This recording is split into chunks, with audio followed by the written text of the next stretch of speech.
Ит пен қораздың тілі.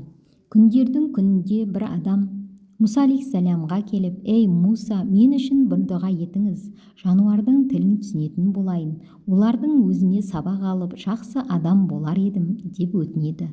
Сонда Мұса алейхиссалам: «Сен үшін осы халің қайырлы, көтере алмайтын жүкті арқалауға тырыспа» деп жауап береді. Бірақ әлгі адам айтқан тілді алмай, қайтпай тұрып алады. «Ей Мұса, нең кетеді? Ең болмаса есігімнің алдындағы ит пен қоразымның тілін түсінетін болайын» деп жалынады. Соңында Мұса алейхиссалам дұға етеді. Әлгі адам қуанып үйіне қайтады. Ертеңіне қызметші дастархан даярлап жүргенде қолына нан түсіп сыртқа домалап кетеді. Қораз жүгіріп келіп нанды шұқып жей бастайды. Оны көрген ит: «Ей қораз, не істеп тұрғаның дұрыс па?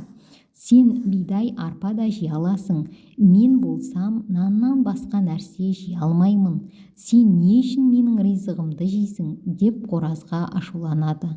Қораз: «Дұрыс айтасың, бірақ сен абыржыма, ертең қожайынның есегі өледі, сонда сен де жақсылап тоясың» дейді.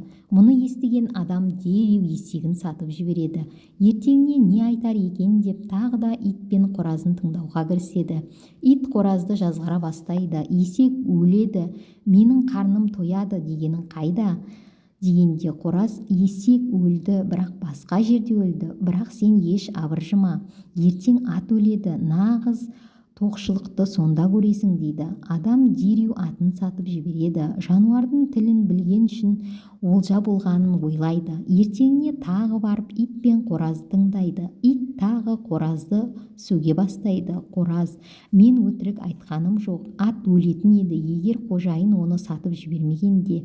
Бірақ сен еш қам жеме, ертең қожайынның ең қадірлі қызметші құлы өледі, халыққа ас береміз, сол кезде бәріміз тоямыз» дейді. Мұны естіген адам қызметші құлын да сатып тағы да тыңдауға келеді.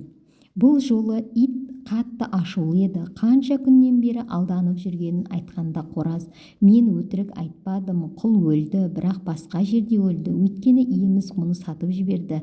Бірақ одан еш пайда көрмеді. Өйткені бірінші пәле есегіне келді. Содан иеміз пәледен құтылар еді. Оны сатқанда пәле атқа келді. Атты сатқанда пәле құлына келді. Құлында сатқаны үшін енді пәле өзіне келді.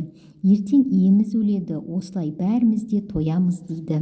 Мұны естіген адам өкініп ақымақ басын сабалай жөнеледі. Бірақ болар іс болған еді.